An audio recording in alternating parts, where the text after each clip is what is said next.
a quick announcement, all the slam participants should please meet with Abdul Basit Abubakar outside. Thank you. Good afternoon, everyone.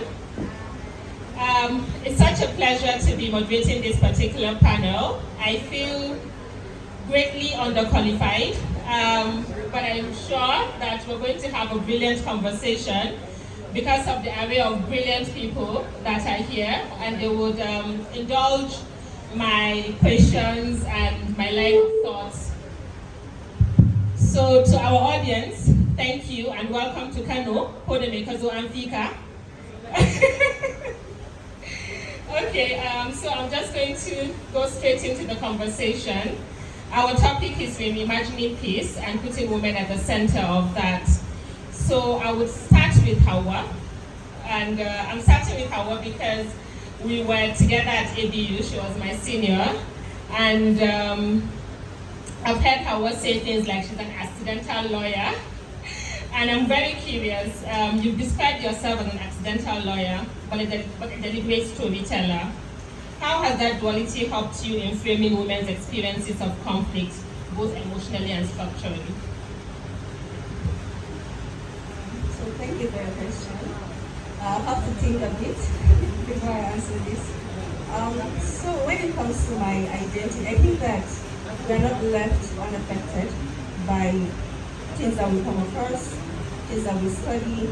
As much as I try to remove myself from law, it puts running back into my life. And I think it really changed the way I see the world itself and how I approach stories. So it includes the angles that I may see that because of my legal training that maybe other people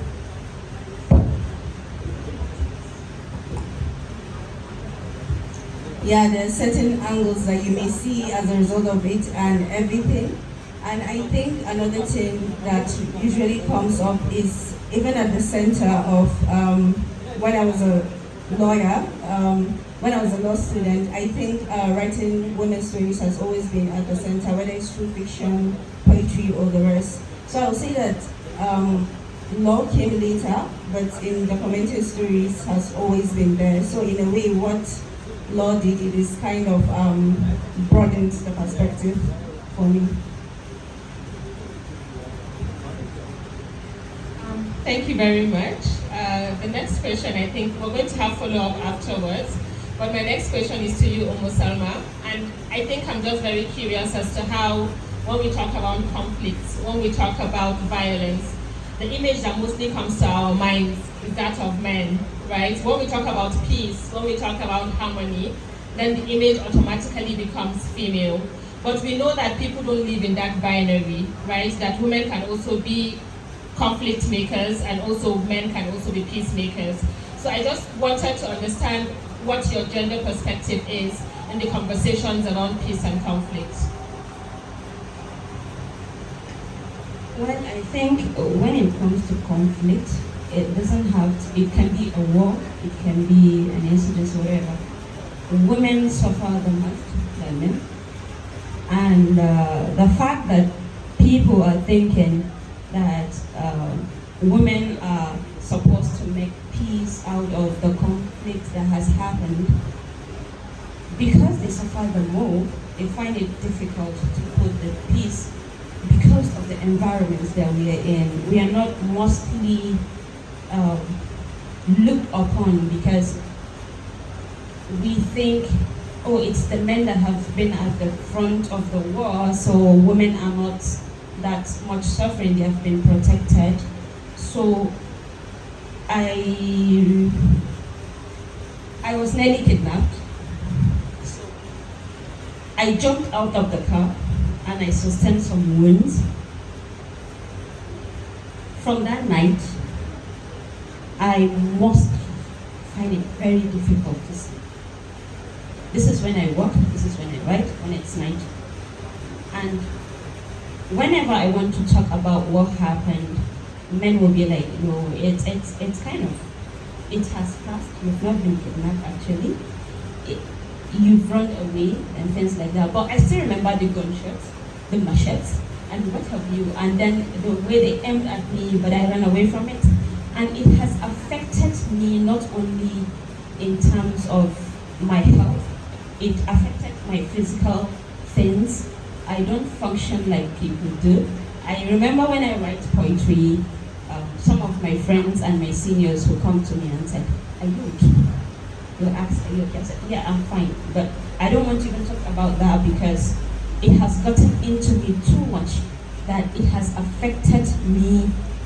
If I was nearly kidnapped, imagine a woman that went through a very difficult situation, that were raped, that were that have been in maybe in places of those kidnappers and things like that have lost their husband, what they have went through in that situation.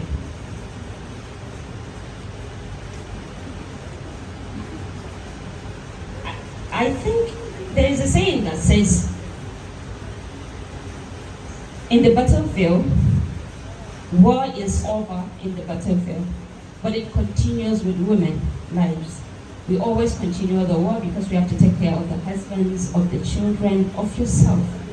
So this is where women are mostly affected in a conflict than men, than what the community is thinking, that women are the peacekeepers. They are not supposed to be of a problem, that men are the one who are going through the troubles and what have you. But in reality, after every conflict, women suffers more than men because we have to take the war with us everywhere we go. We have to take care of the family, we have to take care of ourselves. Please, you're allowed to clap. She just said that after the war, women are still expected to carry the war within themselves, and they carry it everywhere they go, and they carry it everywhere they go to. And in all of that, Jecinta, I have been sitting with a lot of it because I think about silence and the idea of silence and the insistence that when it comes to peace, that somehow you're supposed to trade your words for peace. And sometimes even when after the war or after everything, because look at all of the things that happened even in Maiduguri. And I can speak authoritatively on that because we were fighting, there was Boko Haram, and then there was also the war on sexual violence. And yet they were telling women and girls to keep quiet about the war on sexual violence. And that's just one part of it, right? So it's like everything is, there's a presumed peace until when a woman speaks up about something that affects her, then all of a sudden you are trying to be a troublemaker. You're not trying to keep the peace, so somehow your voice is, and then also there's the whole idea that you're supposed to just get over it.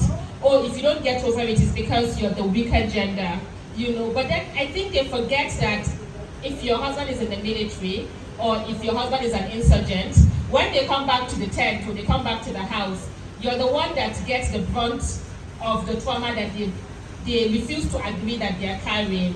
So as someone that is a mental health expert, I wanted to get your perspective on all of these rambling thoughts that I just shared. Thank you so much for that question. Thank you, Hauwa, and thank you, Ummusalma. When it comes to internal battles in addressing conflict, distress, whether it's emotional or even economic, a lot of times we think that our silence, like you mentioned, is to sustain peace. And I'm talking from the perspective of someone who is also, a victim of that. I'm just saying, I'm talking from the perspective of that. The person thinks when they don't address that thing, it helps them move past it. So there's this fake ideology that mental resilience is suppressing your voice and on addressing what you're going through. And that's why you see that the husbands, when they come back, they transfer their aggression. So instead of addressing it, speaking to themselves first, before speaking to others, they just decide to transfer it. So what do I think about your thoughts? I think that we're at a stage because of the multiple conflicts that we're facing, whether it's war zone or it's in the house or with career, that people are choosing to not be human. And that's not good. That's not good, because as a human, you have your weak points, you have your downtimes, you have your meltdowns, you have the times where it's easy to be mentally resilient. I'm only saying this because I'm also, at that stage where I'm learning to accept that. So even people who work in mental health space, they struggle to accept that they're humans. Okay, I went through this distress. Okay, I was a victim of this conflict. I was part of this war. As a woman, I'm supposed to put up a face because I'm a nurturer, because I'm responsible for a number of people. What if I show weakness and the other people I'm responsible for breakdown as well? So you have to first accept that you are human, and then you have to accept that everyone would adjust that you're also human. So speak. Speak first for yourself to address it, then you speak for others to understand what you have been going through.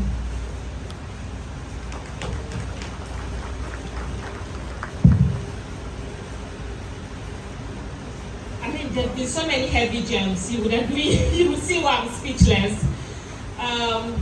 But I think at the very core of it, it's also about speaking, so the solution to all of this is to be able to speak. But how I'm going to get back to you, many people have lost their voices, especially when we talk about women in situations where, they are in conflict. And I know that I was listening to the earlier panel where Sabika said, if we want to give voices back to people, we're not supposed to give them voices back through our own voice, but rather, we should give them the right to be able to speak up. But I know that as a poet and as someone that works directly, because of the work you do with Human Angle, with survivors and victims of conflict, that all of this kind of find a way to translate into your work. So I wanted to specifically find out, when you think about your writing and you think about poetry and you think about the persona in the poems, especially around conflict, how do you normally see women in that sense? Like how do you look at, is it something from without, or do you reflect inside? Is the question flowing, or so do you look at a woman as something that is abstract, or do you really see it in yourself, oh, I'm writing about me, not necessarily someone I met in the field, not necessarily another person's experience. So basically, I just wanted to find out, when you're writing and you look at, because there's also the idea of trying to turn women into statistics, or trying to mumble women into a homogeneous group. While women are very different. So when in your writing, how do you put that? How do you reflect?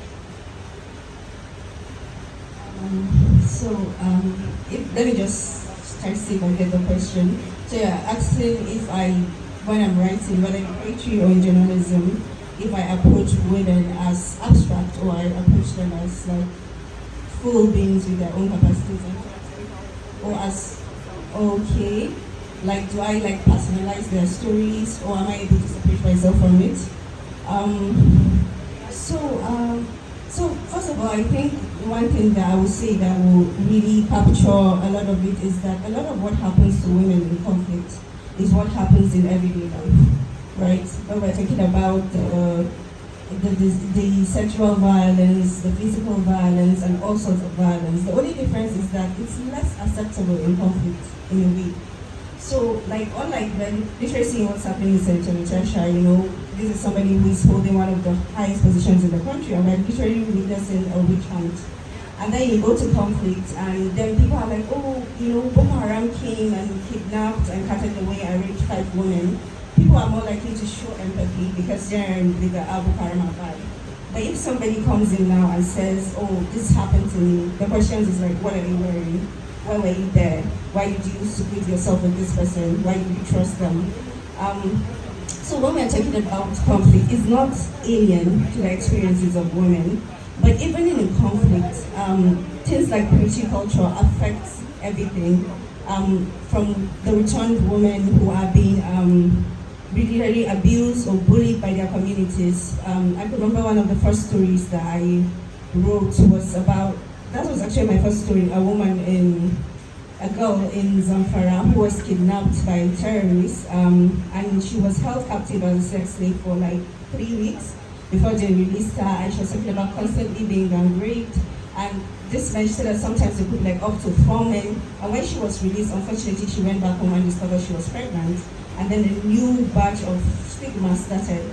And I think what's fascinating about this is that it's common across different cultures universally. Like if you're somebody like, if you watch, for those that watch Korean movies or Korean dramas, you know that the returned woman is also a concept that plays during their wars. You know, when women are returned, sometimes they are made to commit suicide, they are rejected by the communities and a lot of things. And this is like very common across all cultures, and that's because of the purity culture that is existing. So when you look at stories like this, you see that it's just that the crisis of women is amplified during conflict, but it's nothing new to what they go through in everyday. It just leaves more room for exploitation. And I think understanding that makes it easier to kind of like, for me, I think I may not personalize it. I had to learn how not to do. When I started, it was very difficult. I didn't know how to separate myself from what was somebody else's, so it was very bad for my mental health, the way that I was approaching them. But now I think I've found some kind of balance. That doesn't mean that there aren't stories that break you, because sometimes you have a good cry, you know, and sometimes you're sitting across a source and you're trying not to cry because you're not trying not to center yourself in their stories. So yeah, I think for me, I write women as the complex beings that they are. I don't believe in perfect victims. And I don't think we should demand that victims should be perfect either. But I think I'm able to now kind of separate myself from my work. And I don't really write a lot of crisis in other mediums anymore. Maybe I have occasional points. Because one thing working as a conflict reporter is I try to find safe spaces where that is not slipping into my life. For instance, when I was working on my last novel, I was writing about Nigeria, but I deliberately removed conflict from it. It's just kind of hinted at, but I didn't want it to be the center of my story because I'm tired of writing conflict stories. So I think that is it for me.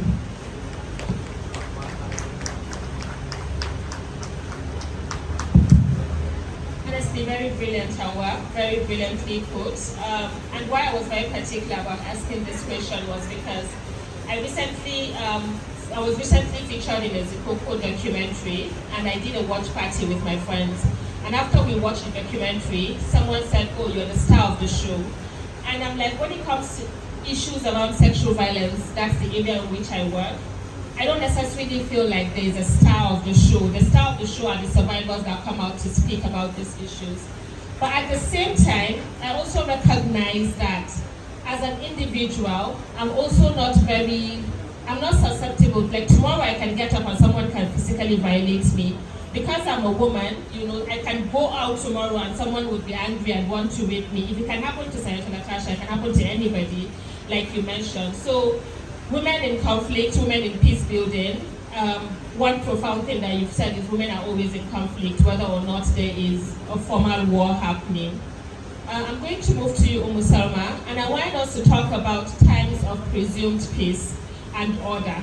And I'm going to ask specifically around the work you do with private sectors, as a brand and brand strategist and all of that. And I wanted to, from your reflection around peace and justice and what that means from a gender perspective, and even when you work with private sector, what do you think their perception is, and what role do you think the private sector has to play in kind of empowering women, you know, to go ahead and be peacemakers or peace builders, or even giving room for their stories to be told in a place that affirms and acknowledges their pain and acknowledges their story, and is not telling them how to speak, you know, or not labeling them a troublemaker when they speak.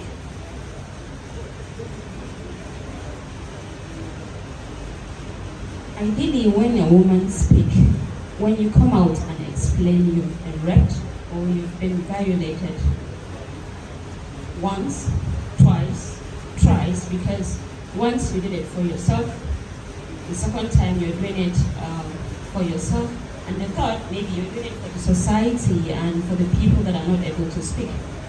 If even you are in the private sector, you will start calling your names. Once is enough. In some places, one is too much. You will start to have tags. Tags of being a feminist, tag of being a troublemaker, tag of being they have a lot of tags that they call you. I remember there is a case that happened recently. One of Access Bank employee has recorded 400 women bathing in the toilet of the bank, and he recorded 400 women. 400 women. Yes, when they are using the toilet of the bank. He has a camera inside the toilet. He recorded 400. So when I saw the news and I entered the comment section, higher percentage of people are asking what are the women doing in the toilet, bathing. It has, with the inclusion of my sister. When I was telling them the story, she was like, why would you bath in the toilet of a bank? I have been molested. I turned back like this and I called her name. I said, make this the last time you would accuse a woman that has been violated because the community has given you a card to almost always ask the victim, why are you there? I told her, don't try me. Never try this with me. If I'm there, don't try me. Why would a man, one man, record 400 women and they're asking 400 women, why did they enter the toilet? So even in private sector, most women are not finding their voices. They cannot speak. They cannot talk. Just like you called Senator Natasha, she has like 1 million tags now in Nigeria. They were saying she enjoyed everything. Why is she talking now? Why didn't she talk back then? And what have you? If she talked at the moment he touched her, they will still give her a tag. There is no room for women to speak in different places, in private, in public, in what have you. So we are not being given voices and chance. Even if and when we talk, you would have your own tag. Just like I had a voice calling you a feminist close by. So the moment you start talking for yourself, the community entirely will start. Unfortunately, I started fighting for men recently, for men that have been abused and they cannot talk.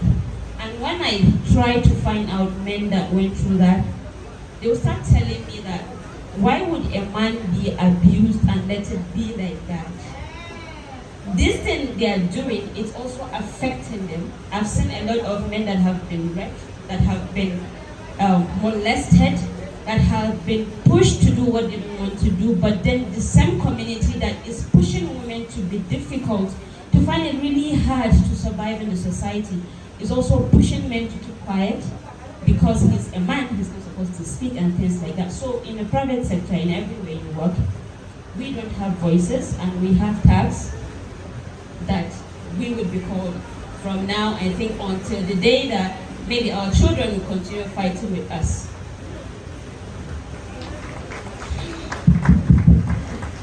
Ladies and gentlemen, it's 2025. Feminist is not an insult.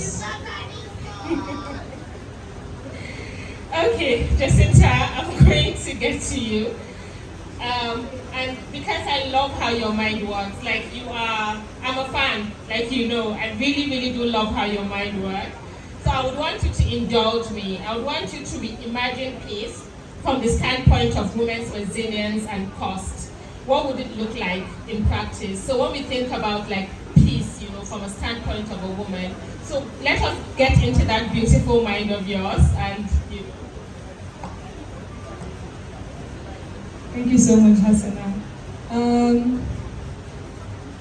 Reimagining peace for me is replicated safe spaces. It is where someone can walk into a place, first without a tag, They're not questioned for being victims. They are also not responsible to personalize stories because they want to tell the story. And voices are not validated because there's no experience. So I don't have to be sexually harassed to be able to speak against it. I don't have to be a male to talk about rape, you know. I don't have to be part of the 400 women to know that it is a very dehumanizing thing to do, to record, even if it's one woman, you know, in her private space. You know, even if I was just going to that restroom to sit, it's an invasion in my privacy, and I don't think that I have willingly given anyone that right to do that. So that's what peace to me is. That women are able to own themselves, first as humans. They are not held responsible for being victims, and they don't pay for things that they did not incur on themselves. It is very important that every woman seated here understands that your lack of experience doesn't mean a lack of detest for something. You should speak for it, you should speak against it, and every time you see a woman being blamed for being a victim, you should fight like you were fighting a lion. Because that woman is you. Thank you. I don't get quotes. Your lack of experience should not be something cost, yes, because you do not experience it, should not be that you cannot detest it. I think we need to frame it somewhere. Nana, please, let's frame that somewhere. At this point, as a benevolent moderator, I would like for you all, our very attentive audience, to jump in. Wait. If you have question, raise up your hand.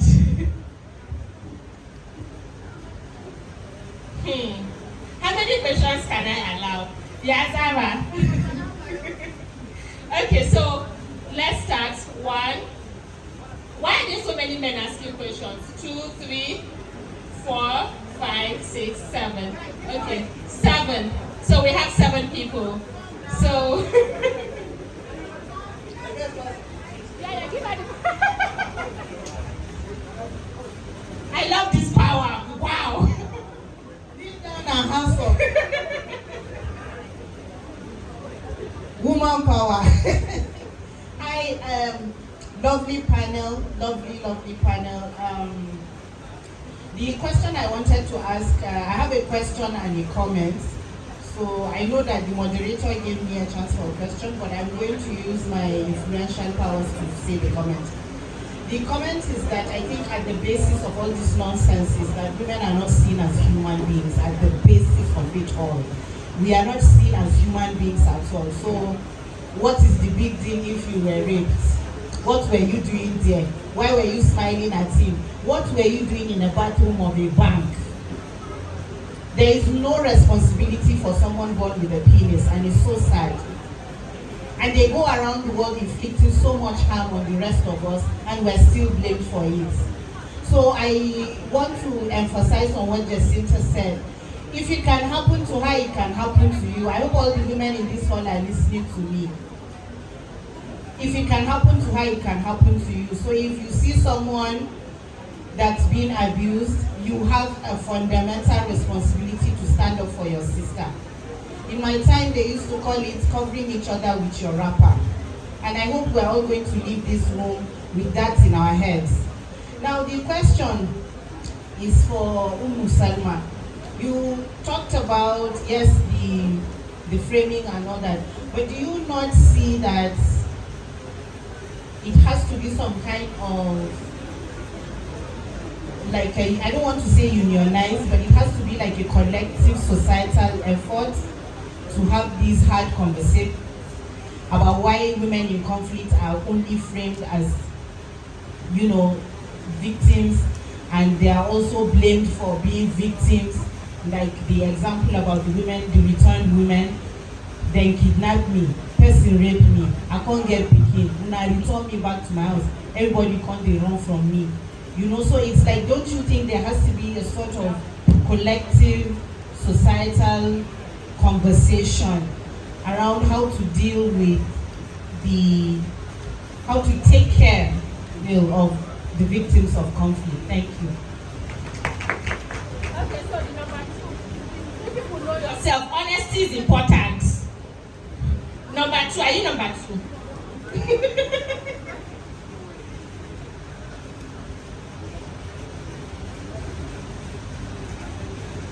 Do I have to get up and micromanage this? Okay, number 2 is this way now.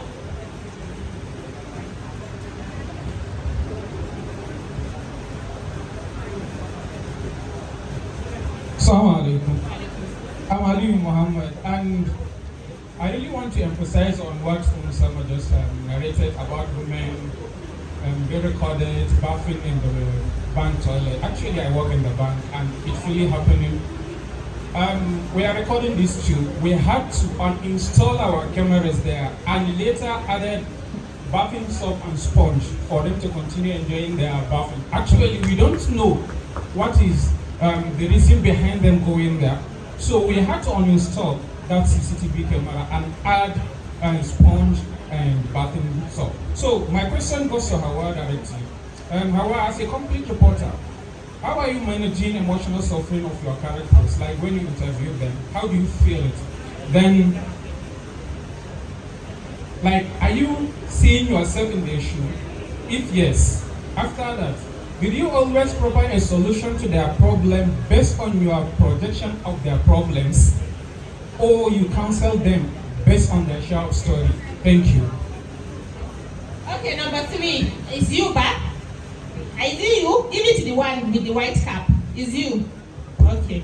These people should be saying the truth, so yes. Don't I upset area? Thank you so much. Good afternoon, ladies and gentlemen. My name is Ali Eladi. So this is a timely panel, not just for the women frolic alone. It's not just woman power, it's also manpower. And especially for me, leading the Gombe State Youth Parliament, I was recently featured in a reportage for the Interparliamentary Union 11th Conference of Young Parliamentarians, which took place in Peru. So the theme was about gender equality, actually providing women with the right opportunities and platforms to showcase their talent. And particularly for the Gombe State Parliament, we recorded a tremendous improvement in terms of the number of female parliamentarians. We have 7 out of 24 parliamentarians. We might not be where we want to be, but at least it's an improvement from previous sessions. So mine is a recommendation in terms of action against gender-based violence. I think we have to look at it from a different perspective. Yes, we encourage women to speak up, and I think we need to reorient society in terms of speaking up. It's not just about maybe the name tag, the shaming of the victim. Taking action, even in terms of health-wise, is really important, because some of these victims are actually, they find themselves maybe infected with diseases after being victimized. So for you to take your case to the court is another issue, but for you to take the necessary health decision, I think especially health action is important. So we should really orient our society on the need to establish the right medical procedure for victims of gender-based violence. So thank you so much. Thank you so much. Please, can we limit our questions to like 2 minutes or a minute, please?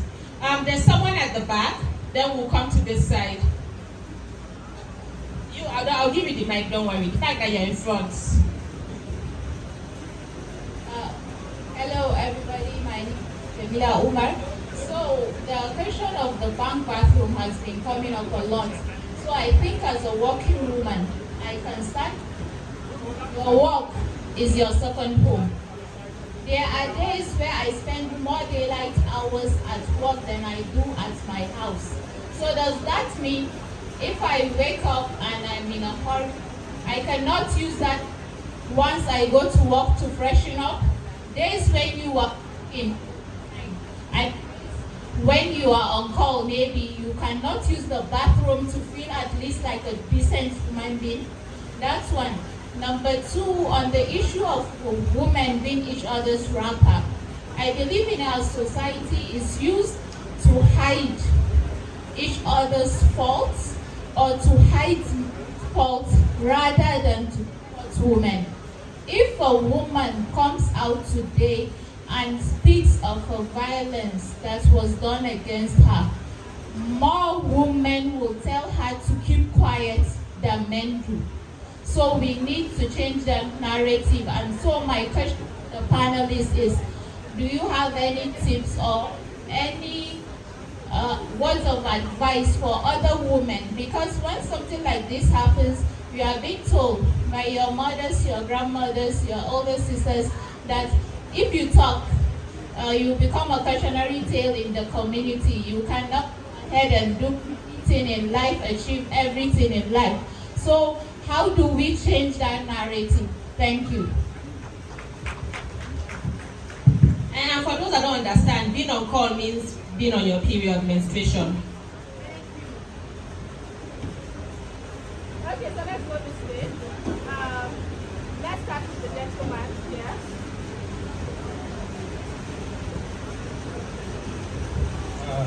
Whenever Ummusalma tries to tell story, you think he's adding something like sugar or honey, as you don't want the story to be end. I hope one day you will become a journalist. My question is, do you think use of art, as in art, ARTS, or means of journalism, will call this issue of voicing voices of women? And if that, what do you think is the way forward to call this kind of meanings? Thank you. Then give it to this gentleman, then that one. Then I think 3 people at the back. Assalamualaikum warahmatullahi wabarakatuh. My name is Muhammad Malami. I'm from Poetic State. Studying law in Ahmadi area.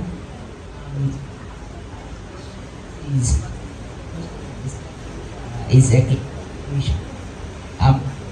question. First, items. Question. The second is my question.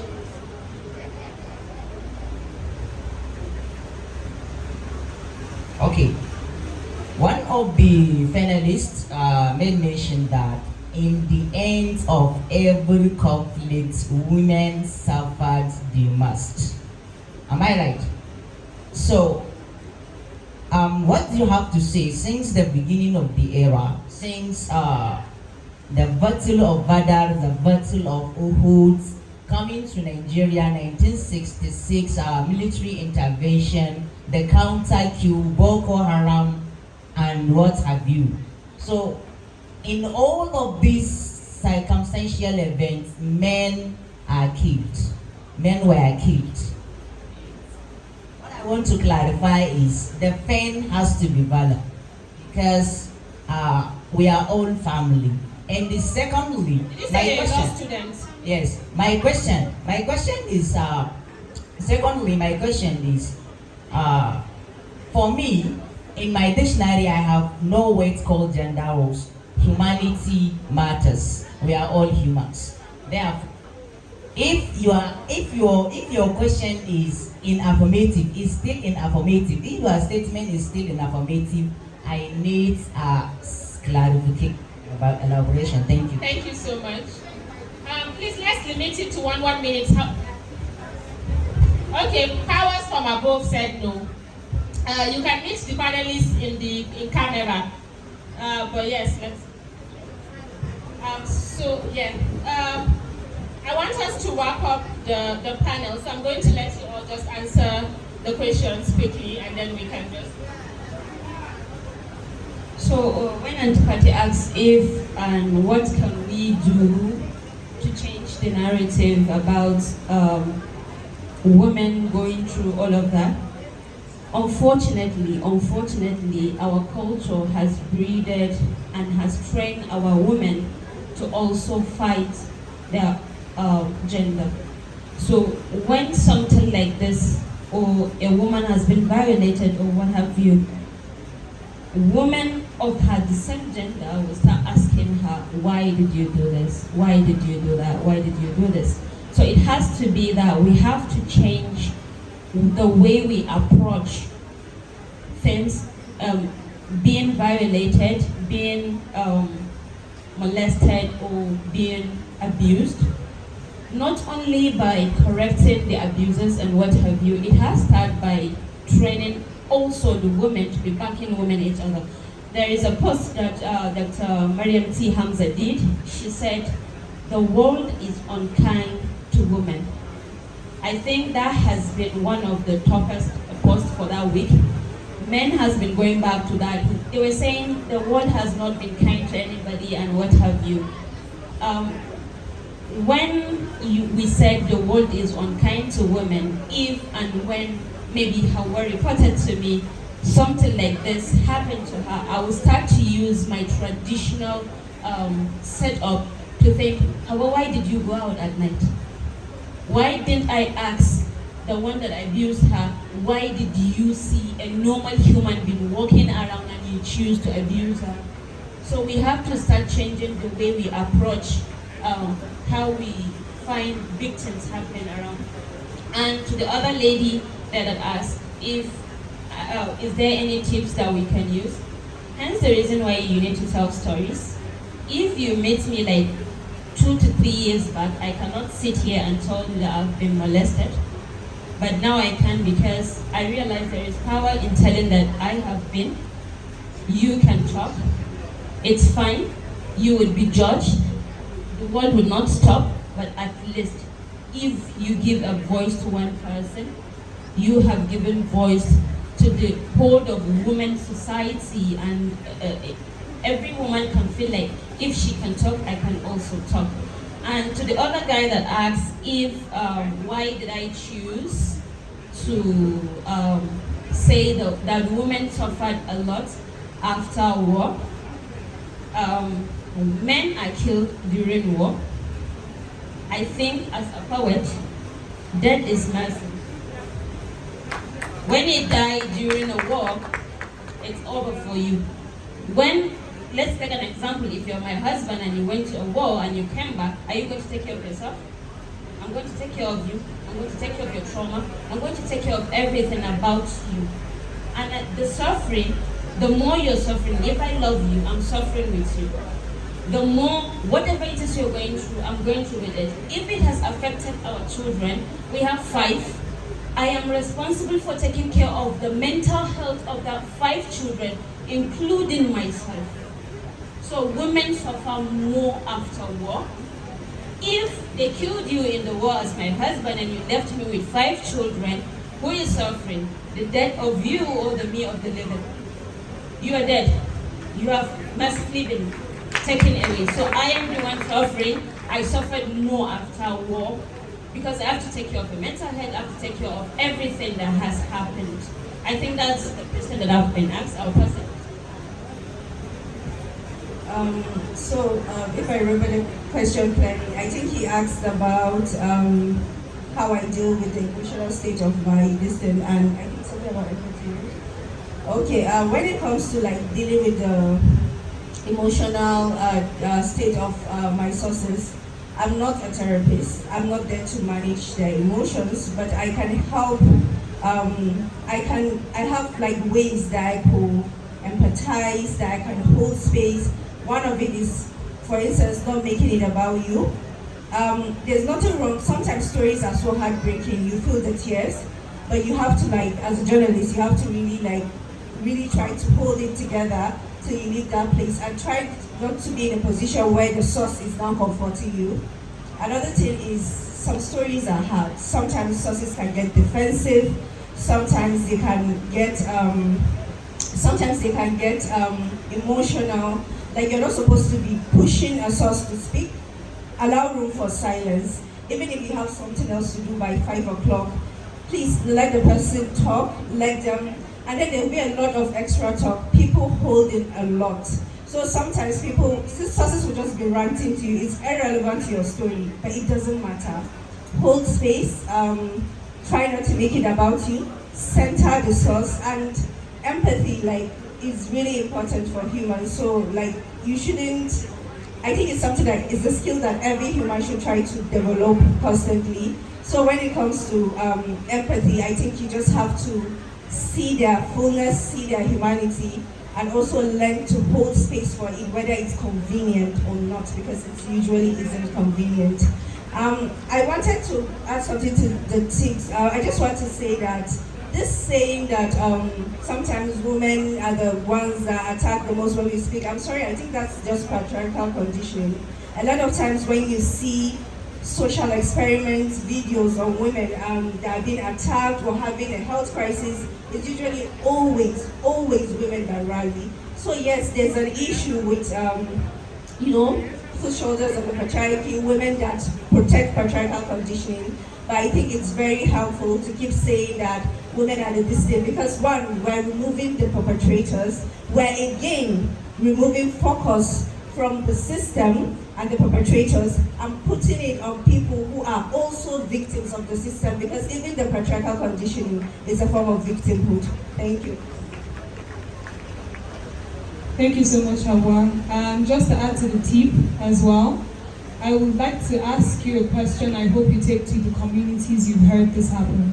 So when you see anyone trying to victim blame, you first ask them, do you think the victim is a human? Do you think all humans should be treated like lesser beings? Are you a woman? And if they say yes, then what happens to one happens to all. So you don't now see every single person who is victim blaming as, the antagonist, but you just need to help them unlock the empathy that is inside of them. I also just wanted to add, I can't remember what I wanted to add. Thank you so much. We're rounding up. Just want to, so one word that comes to your mind when I mention like something. So I have one word for each three of you. So for you, Ummu, I have the word woman. What's the first thing that comes to your mind when I say woman? Pain. When I asked her what comes to her mind when I say woman, she says pain. That's quite metaphorical. Hauwa, your word is peace.